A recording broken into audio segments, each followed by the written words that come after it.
Good morning, hobby homesteaders.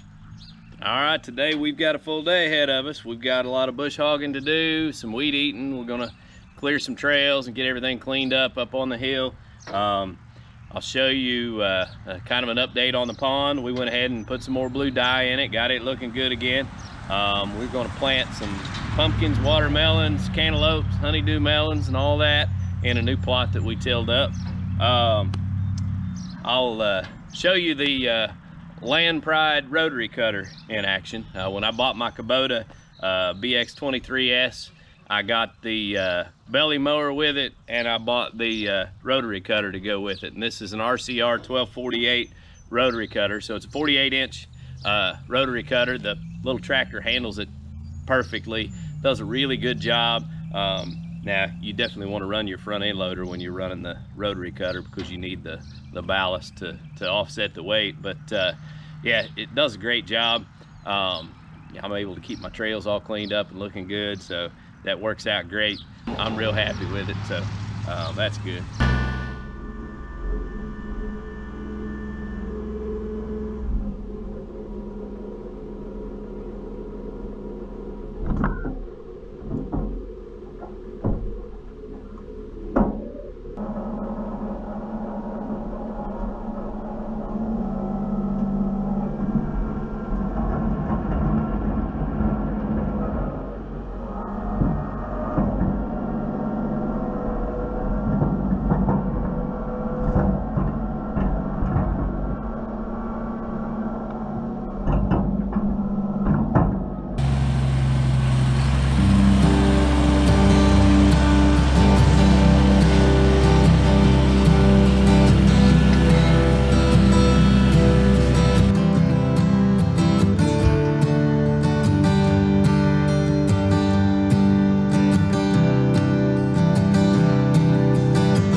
looking for a way to get away.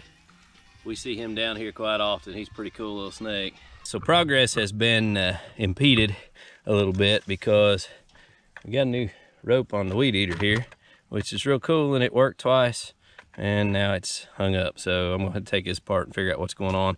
Let me see here. Yeah, that's what I was afraid of. It takes Torx bits to get it apart, which I don't have up here with me. So I guess we're headed back down the hill. All right, so the next part of our day is going to be planting pumpkins, watermelons, cantaloupe, and honeydew melon. And those are planted in the hills. So we're gonna make as many hills as we can, 4 to 6 feet apart in this area that we've tilled up. And once we get all the hills done, then we'll go through and we'll plant all our seeds, and we'll plant as many as we can fit in this area. So let's get to work, buddy. Come here, I'll show you what we gotta do. We'll just start and let's see, we'll mark out where we want our hills to be. So if we put our hills about, we put one right here, will be the center of it. What you're gonna do is drag your dirt into a pile, okay? It doesn't have to be huge. Just gonna make a pile of dirt. No, just wait. Once we get the first one, I'll show you where the next one will be. So, you make your pile of dirt, and then we'll make the next one. We'll go about right here. So you start on one right there, make the next one. Now, what you're doing is trying to pull dirt into the middle. You want to pile your dirt right here where I pointed out. See this pile?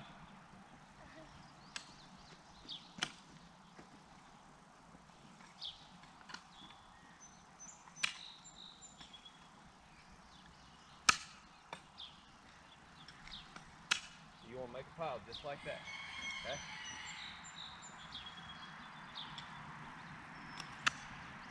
And if you just go in a circle around it and pull dirt into it, just like that.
So we have about 48 mounds to plant. Me and Caden hoed up all the mounds we could fit in here, making them 4 to 6 feet apart or something along those lines. And now we'll decide where we want to plant everything. I'm gonna drag some garden hoses out here and stuff, and we'll start planting.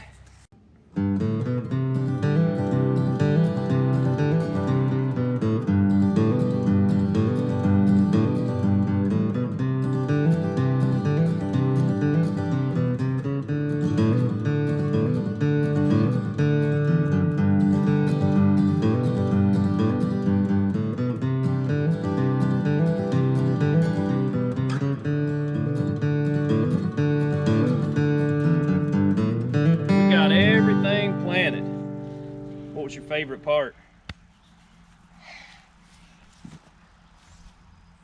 Kind of none of it, was it? It's hard work. How'd you like making the mounds? Good.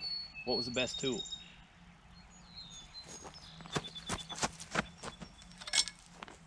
Come here and show the camera. They can't see you back there. The hoe? Yeah. That was the best tool? Yeah, we tried the garden rake. It was kind of worthless for making mounds. I also tried to shovel, but honestly, my back's not strong enough to be digging too much. So what I figured out for me, and he agrees, is the garden hoe worked the best for making our mounds. So we made about, hey, we got seeds planted in there, don't mess them up. Come here. Come on. We got about 48 mounds total planted. Now, don't check my math here because I didn't actually count these specifically, but I think we ended up with 6 mounds of big moon pumpkins, which are supposed to be the great big ones. So I may need to get some fertilizer or something to help those along. Then we got, I think about 6 mounds of the Cherokee bush pumpkins, which are kind of just your regular Halloween pumpkins or whatever. And then 6 mounds of the early sweet sugar pie pumpkins. So about 18 mounds of pumpkins total. Then we did crimson sweet watermelons, and I think we ended up with about 16 or so mounds of those. So what's that? That's 34. So yeah, it's going to be about right. And then we did about 10 or 12 mounds of cantaloupe and 4 mounds of honeydew melon. So we're going to be swimming in melons and pumpkins, aren't we? Got lots of them. All right, I'm looking forward to it. So we'll share our progress on this one too, show you how it goes. I figure the more stuff, the more ground I till up and the more stuff I plant, that much less yard I have to mow anyway.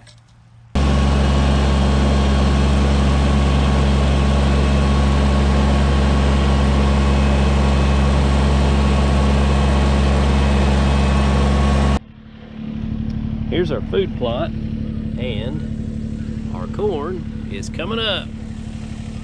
This is exciting because there actually has, since I've lived here, has never been anything grown on this. It was all dead soil, but I can see it all through this field here. It's sprouting up pretty good.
So I mentioned the other day that our pond was looking pretty ugly and it was getting kind of green and murky, so I went ahead and ordered another bottle of the Nature's Blue Pond Dye, and this time I only put half of the bottle in there. I put 16 ounces in, and I think it did a pretty good job. Made the water real pretty. It's $25 a bottle. You know, it's supposed to serve the purpose of keeping the algae growth down and stuff, but mainly I just like the looks of it, so we keep it up. Pretty neat stuff for 25 bucks, I think.